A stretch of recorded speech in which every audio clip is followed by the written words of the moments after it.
Stargirl led them along the outside of the fence. Those inside got up in line of their own and hopped along. Guy Greco struck the downbeat 3 final times. Hop, hop, hop.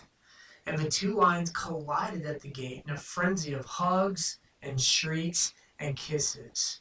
Shortly after, the serenaders gratefully played Stardust. Hillary Kimball walked up to Stargirl and said, "You run everything!" And she slapped her. The crowd grew instantly still. The two girls stood facing each other for a long minute, those nearby on Hillary's shoulders and eyes of flinching. She was waiting to be struck in reply. And in fact, when Stargirl finally moved, Hillary winced and shut her eyes. But it was the lips that touched her, not the palm of her hand. Stargirl kissed her gently on the cheek. She was gone by the time Hillary opened her eyes. Dory Dilson was waiting. Stargirl seemed to float down the promenade in her buttercup gown. She climbed into the sidecar, and the flowered bicycle rolled off into the night. And that was the last any of us ever saw of her. Wow. Okay, first of all, bunny hop scene slightly different here. Not sure I've ever seen that at a school dance before.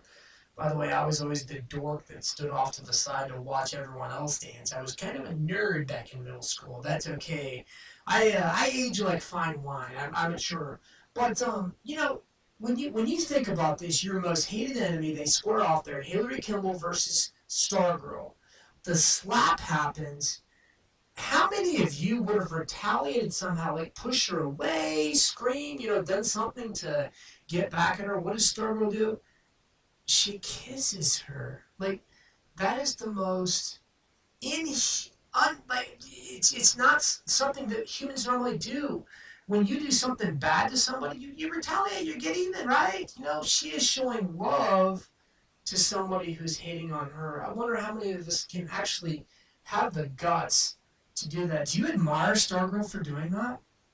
I do. Sometimes I think, let's connect this to bullying, right? I truly think that, like, if a bully comes at you, if you show love to the bully in some way and somehow, the bully might be confused and stop bullying you. I truly think that love can conquer all, and maybe that's just me thinking in this dream world here, but that's what Stargirl's all about here. So I'm interested. The last line says they never saw her again. I'm curious on how this book is going to end. So let's close out 31, moving on to 32 to find out exactly what happens as a result of this bunny hop scene here. Thank you for listening to me on YouTube. Chapter 32 coming your way. God bless.